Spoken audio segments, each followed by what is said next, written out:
하나님 말씀 봅니다. 구약성경 호세아 9장 1절로 10절 말씀입니다. 호세아 9장 1절로 10절 말씀 제가 읽어드립니다. 이스라엘아, 너는 이방 사람처럼 기뻐 뛰놀지 말라. 내가 음행하여 네 하나님을 떠나고 각 타작마당에서 음행의 값을 좋아하였느니라.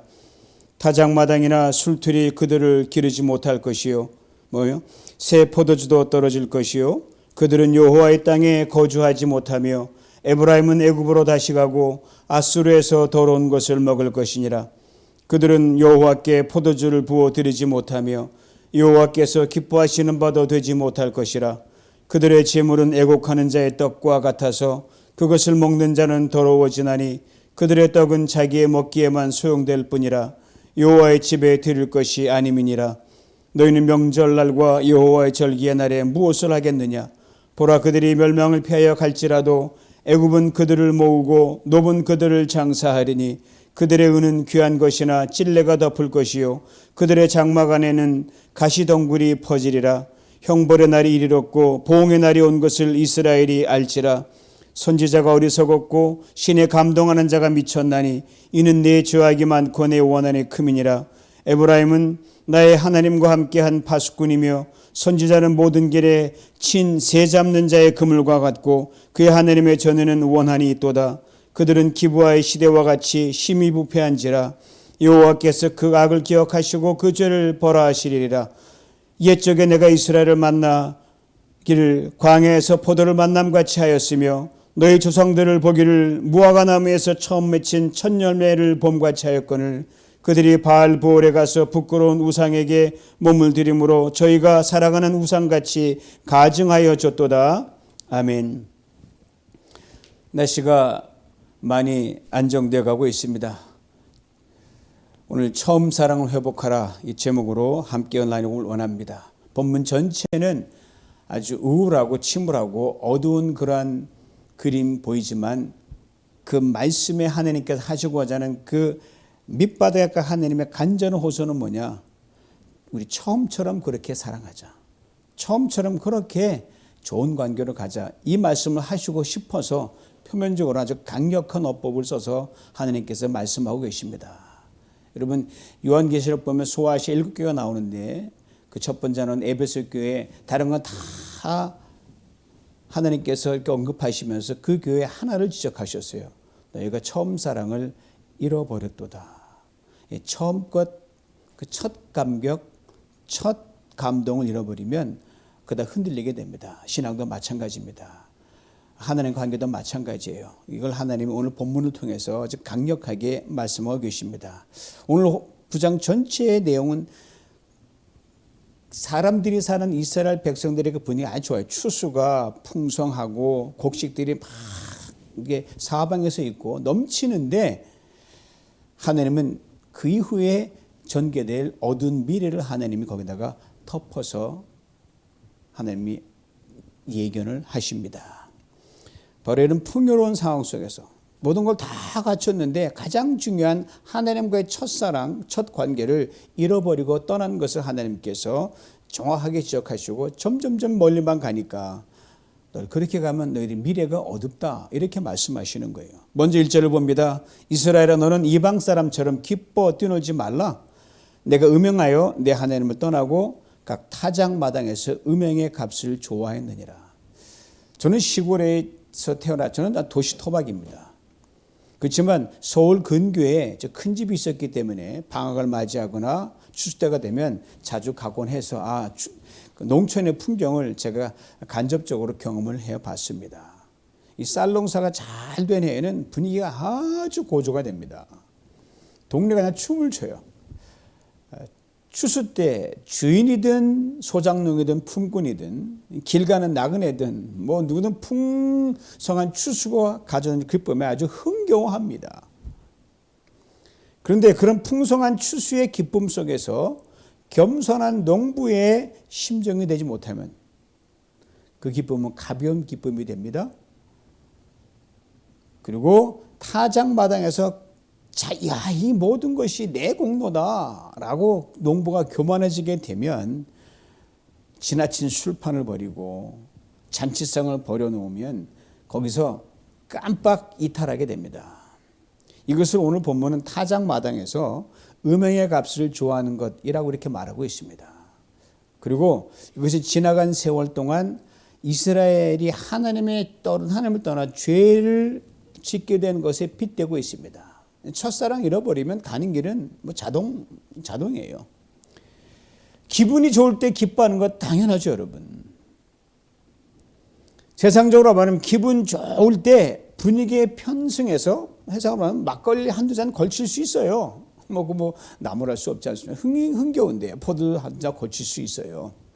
그런데 이것을 넘어서 여러분 취할 정도가 되어 몸을 가눌 정도가 못 가는다고 하면 그 넘지 못하는 선을 넘어가게 돼. 반드시 넘어가게 돼. 저는 지금까지 살면서 안 넘어간 사람 본 적이 없어요.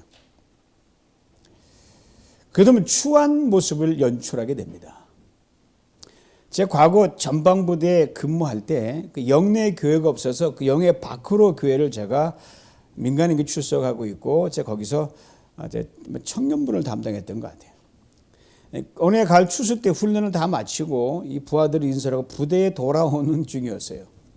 근데 길바닥에 웬 사람이 큰 데짜를 쫙 뻗어가지고 그냥 자고 있는 거예요. 제가 가까이 가서 보니까 제가 나가고 있는 민간인 교회의 집사님이셨어요. 하루에 추수를 마치고 기분에 취해서 막걸리 너무너무 많이 마셔가지고 이분이 몸을 가누지 못해가지고 그냥 길바닥에 누워 자고 있는 거예요. 선임 병사를 시켜서 예령을 먼저 보내고 나서 이 교회에 들려가지고 목사님 연락을 드려요. 목사님 아무개 집사님이 지금 저 교회 앞 저쪽에 한 교회하고 이 부대 사이에 길가에 큰 데짜리 누워 있습니다. 그리고 목사님께서 자전거를 몰고 그 집사님 누워 있는 곳까지 가셔서 자전거에 그 집사님을 싣고 댁까지 태워다 주셨습니다. 부대로 돌아오면서 이 바쁜 추수 때 교회 출석 많이 빠지거든요. 텅텅 빌 때가 있어요. 농촌이나 그데 가면요. 그러니까 뭐 추수 때니까 어쩔 수 없지만 그것도 이제 목사님 마음이 이제 많이 다운돼 있는데 이 양반이 막걸리 취해서 큰 데짜리 누워가지고 세상 모르고 자고 있으니까 그것도 아주 그 교회 원년 멤버거든요. 얼마나 속상했을까 생각이 들었습니다. 근데 이 집사님의 경우는요, 그래도 순진해요. 막걸리에 취해서 길바닥에 그냥 잔 거예요. 뭐 횡패 부린 것도 아니에요. 너무 취했으니까 잔 거예요. 그래서 그 정도도 다행이 아닌가 생각을 했습니다. 하여튼 경계를 넘어가면 나름대로 반이탈되게 되어 있습니다. 2절은 1절에 대한 보충 설명이에요. 2절 말씀 봅니다. 타작마당이나 술틀이 그들을 기르지 못할 것이며 새 포도주도 떨어질 것이요. 떨어진다는 말은 속인다는 말이에요. 값나가는 좋은 포도주가 항상 내게 있을 것이라고 생각하지만 그렇지 못하면 포도주는 떨어지게 돼 있어요. 또한 술은 양식이 아니거든요. 술 없어도 살잖아요. 양식은 없으면 죽지만 포도주도 마찬가지예요. 또한 술틀이 그들을 기르지 못한다는 그 말은 뭐냐면요. 언제고 없어지고 떨어지고 마는 그 유한한 것에 초점을 두어서는 안 된다는 거예요. 본질이 아닌 걸 붙잡고 있으면 그것이 나를 먹여주냐, 생명을 주냐, 자라게 하냐, 아니란 말이에요. 술은 술이다 이 말이죠.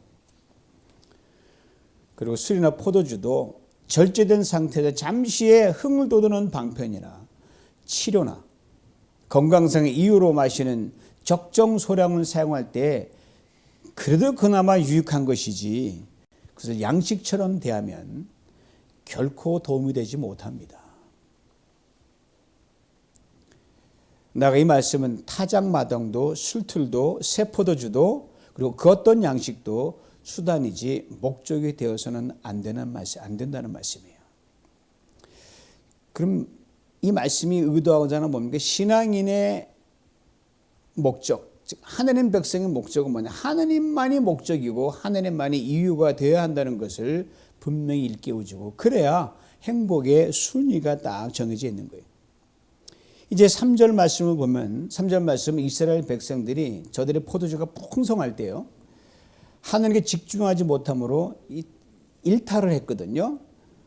그래서 일탈을 함으로 돌이켜야 되는데 오히려 점점 무너져서 이렇게 도미노 현상을 내는 걸 말하고 있고 힘을 빌어 다시 일어서고 하지만 자기 힘으로 못 일어나는 사람은 일어난다면 또 넘어지고 깨지고 그러는 거거든요. 이걸 지적하고 있습니다. 들어보세요. 그들은 여호와의 땅에 거주하지 못하며 에브라임은 애굽으로 다시 가고 아수르에서 더러운 것을 먹을 것이니라. 전에 도움과 교역을 했고 동맹적 관계로 지냈던 당시 강대국이었던 애굽과 아시리아를 이스라엘은 자주 교통했고 뭐 적으로 있었지만 수시로 좀 관계 좀 그쪽에 도움을 청했거든요. 그러다 보니까 그들의 종교와 문화와 모든 정치의 그 제도의 의식에 깊이 빠져 들어가고 있었습니다. 그러다 보니까 동일한 음식, 뭐 이스라엘은 포도주가 있죠. 그쪽도 포도, 동일한 음식, 포도주, 고기 이것을 구별 없이 막 먹었다란 말이에요. 즉 이방신에게 바쳐진 우상신에게 바쳐진 음식이 돼버린 그것도 그냥 가리자가 막 먹은 거예요. 하나님께 집중했더라면 구별할 줄 알았었는데 음식에 대한 이 교례, 뭐 그 술이나 이 술이나 뭐 우상에 같은 떡이나 이거나 뭐 같은 떡은 떡 아니야? 그냥 막 먹은 거예요. 거기 특히 이제 돼지고기 머리살, 사람들이 즐겨 먹는 그 음식 이런 것들, 우상의 제물로 바쳐진 것은 여러분 똑같은 조건이면 다른 게 있으면 그건 안 먹는 게 좋죠. 물론 다 하나님 만든 음식이지만 신약시대에 와서는 그렇지만 이거 아니면 죽는다. 그러면 어떻게 살려면 먹어야 되잖아요. 그렇지 않을 경우, 대체로 그렇지 않을 경우는 굳이 먹을 필요가 없는 거예요. 이스라엘 백성이 뭐 양식이 부족했습니까? 뭐 포도주가 부족했습니까? 뭐 하나님은 안 먹여주셔서 글로 갈 수밖에 없다 그러면 모르지만 먹여주시는데 그게 탐을 내면 안 되거든요. 이들이 그랬다는 거죠. 그래서 애굽을 가고 아시리아를 가서 현재적으로 무분별한 음식 어떤 그런 것들을 아무렇지 여기면서 분별 없이 지나다 보니 영적 둔감함에 이들이 빠지게 됩니다. 여러분 가끔 평소에는 안 그랬던 사람들이 밖에 나가서 어떤 기회가 되면 엉뚱한 짓을 하는 경우가 있거든요. 그 사람 그런 면이 있네 그럴 때가 있잖아요. 오래전 대덕단지의 박사 연구원들의 이야기를 생생하게 들은 적이 있어요. 거기서 있는 친구를 아니까 지금의 카이스트죠. 학력과 신분으로 보면 소위 말하는 뭐 엘리트 그룹이죠. 이렇게 인텔리겐자들이에요. 근데 이 사람들이요. 예비군 훈련 받을 때 예비군복을 입고 훈련에 참가하기만 하면 여러분 어처구니없이 망가진 모습들을 보인다는 거예요.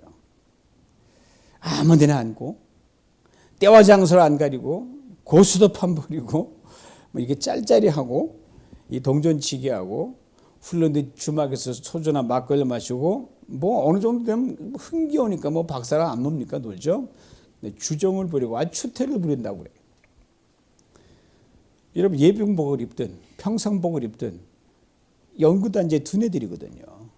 이걸 망각한 것이지요. 이와 마찬가지로 이스라엘 백성들이 이방 나라를 드나드는 건 뭐 땅이니까 뭐 교역할 수 거쳐갈 수가 있죠. 근데 저들이 하나님 백성이라는 자체를 새까맣게 입고 이 망가지는 모습을 보이는 것이 세월이 가면 갈수록 이게 굳어지고 강해지고 심해져서 습관이 되어버렸다는 거예요. 그러다 이제 나라가 흔들립니다. 위험해지고 강대국에 먹히는 신세가 되고 마른 거죠. 당시 아수르 포로로 잡혀가 있을 때 여러분 거기서 남의 나라의 추수를 수확하는 신세로 자기 나라에서는 이제 결단 났으니까 남의 나라 가서 남의 나라 추수를 수확하는 그러한 신세로 전락하게 됐습니다.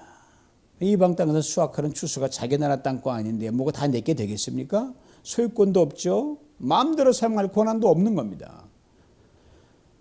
그래서 그제서야 철이 좀 드는 거야. 고향 땅에서 드리지 못했던 제사를 이제 이방에서 드리려고 하니 뭐 술도 마음대로 못해, 음식도 마음대로 못해. 그렇게 할 수 있는 마음대로 할 수 있는 처지가 아니에요. 그 4절에 포도주를 부어 드린다는 표현이 나오는데 이 제사의 종류 중에 전제가 있거든요. 포도주를 붓는다는 건데 화목제와 번제와 함께 꼭 드려야 하는 제사입니다. 옛날엔 불순종해서 마땅히 제사를 못 드렸어요. 알면서도. 근데 지금은 드리고 싶은데 이 남의 땅에 들어오니까 이게 마음대로 못 드리는 거예요. 일정 양을 드려야 되는데 그것도 없는 거예요. 전제를 포함해서 다른 모든 오늘날로 말하면 예배죠.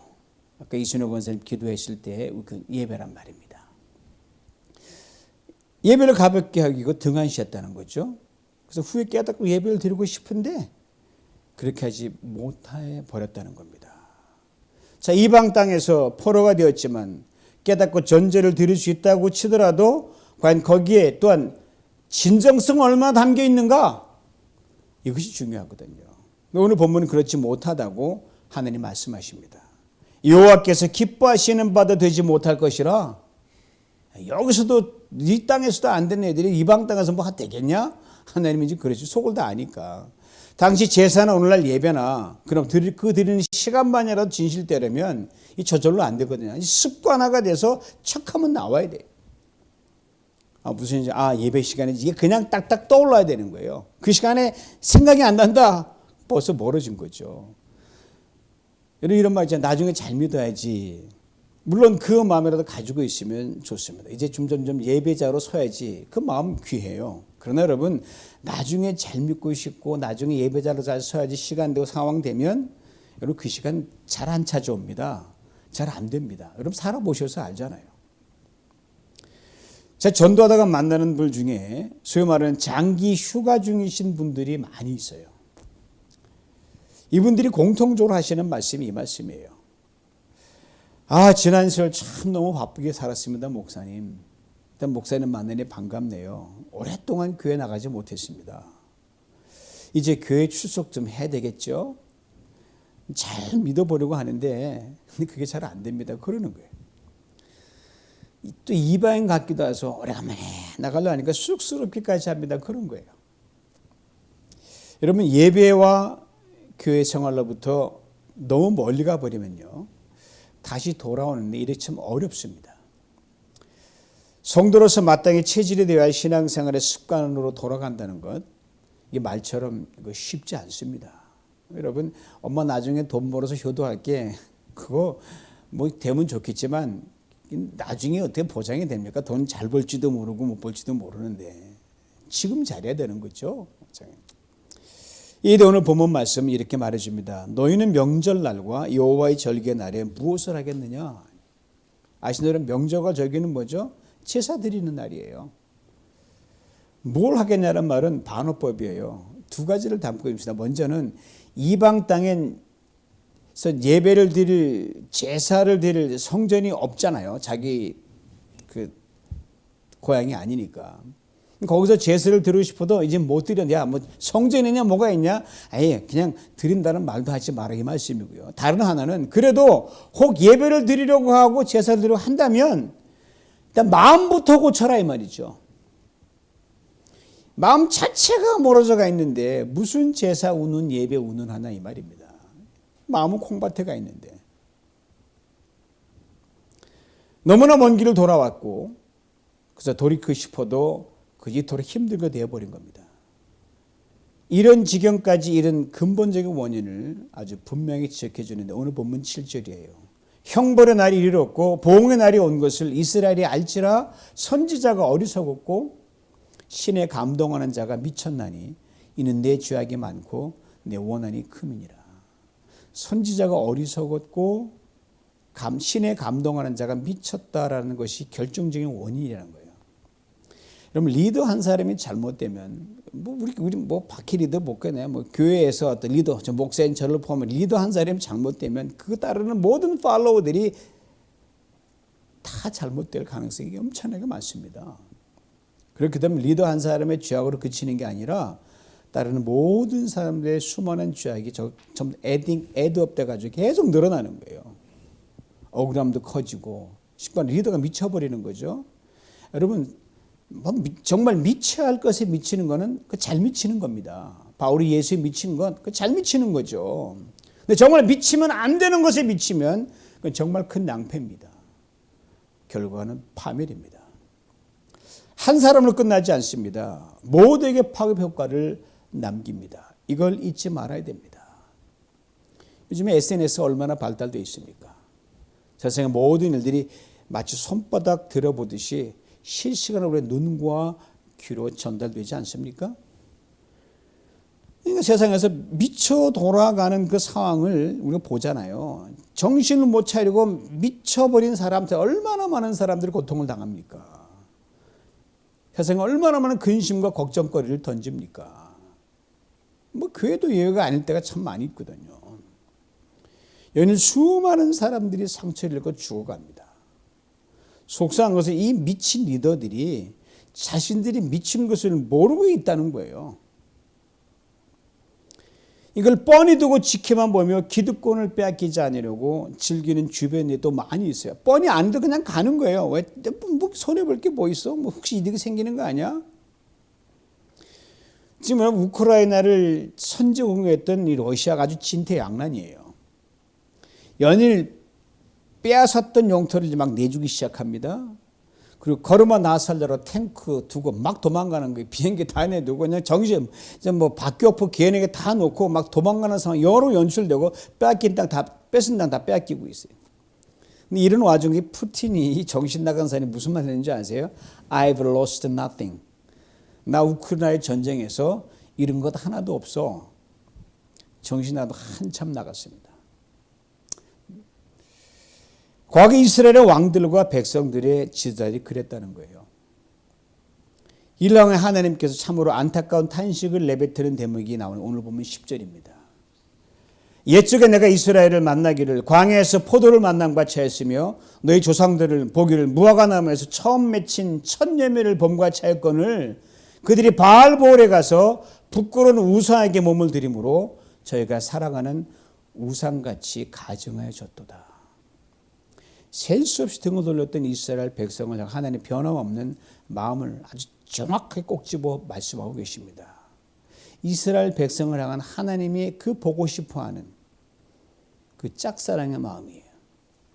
여러분 광야에서 포도를 만나는 건 이건 광야에서 포도를 어떻게 만납니까? 그냥 불모지 같은 광야에서 그렇게 간절히 찾고 찾아서 만나고 보고 싶어하는 존재가 바로 너희들이라 이 말씀하시는 거예요.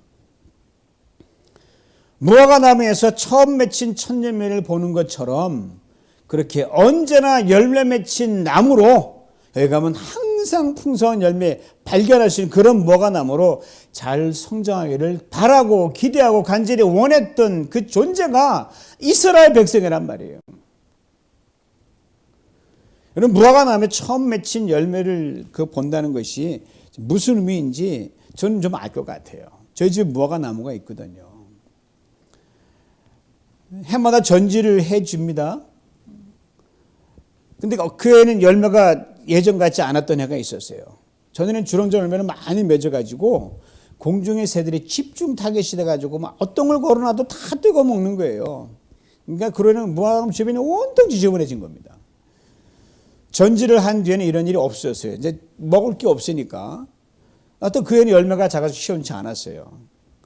그래서 이 나무에 수명을 다했나 보다. 괜히 전지했나? 그래서 걱정을 하고 있었는데 집사람이 부지런히 물을 줬습니다. 그러면서 어느 날인가가 무화과 나무 앞에서 남에게 이런 말을 건넸어요. 뒷마당에 지저분해도 좋으니까 새들이 쪼아 먹어도 더럽게 좋으니까 제발 전처럼 풍성한 열매를 맺어다오. 제가 그렇게 해서 간절히 그 무화과 나무에게 얘기를 한 적이 있어요. 그리고 다시 큼직한 무화과 나무가 나오기를 학수고대했습니다. 정말 다시 전처럼 쫙 벌어진 무화과 나무 열매를 보고 싶었어요. 드디어 전처는 주렁주렁 그런 무화과 나무가 막 열렸었어요. 여기저기 쫙 벌어진 그 무화과 나무를 이 새들이 쪼아먹기 전에 우리 집사람이 그 나긋나긋하게 뽑아 담아가지고 무화과 잼을 만들었습니다. 여러분 다시 풍성한 열매를 맺는 무화과 나무를 보는 기쁨은요 이루 말할 수가 없어요. 저는 그러니 하나님은 얼마나 기뻤겠어요. 한 노일 끝난 줄 알았더니 다시 못 돌아지 와서 맺는구나. 이스라엘 향한 마음이 바로 이와 같았다는 거예요. 또 상상할 수 없이 말 컸겠죠. 그런 그들이 자꾸 등을 돌리고 돌아오지 않으니 너무너무 속상하시는 거예요. 그래서 옛날에 너희들 어떤 존재인지 아냐? 광야에서 포도를 만난 것처럼 그렇게 즐거워했던 존재가 너희들이다. 무화과 나무에서 처음 맺은 열매를 보고 내가 기뻐 뛰놀 정도로 했던 대상이 너희들이었다. 이렇게 말씀하는 거예요. 이 말씀을 여러분과 저를 향한 하나님의 음성으로 듣기를 원합니다. 우리 하나님, 우리가 아무렇지 않게 경계선을 넘나들면서 주와 유기를 가지만 하나님께서 그것이 아무리 작은 것이라도 마음 아파하십니다. 그래 이렇게 말씀하시는 거예요. 지난날 너를 인생 광야에서 포도를 만난 것처럼 무화과 나무에 첫 열매가 나오기를 간절히 바랐던 것처럼 너를 그렇게 사랑했고 지금도 그렇다. 이제 더 나은 신앙의 사람으로 나올 수 없겠니? 이 말씀입니다. 9장 마지막 17절로 잠시 돌아가 봅니다. 그들이 듣지 아니하므로 내 하나님이 그들을 버리시리니 그들이 여러 나라 가운데 떠도는 자가 되리라.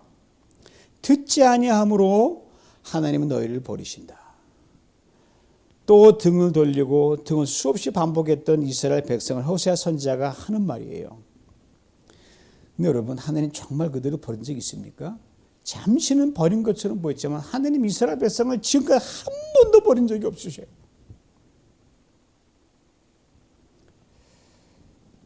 그런데 말을 더 자꾸만 가니까 그러면 정말 버린다? 뭐 한다? 이렇게.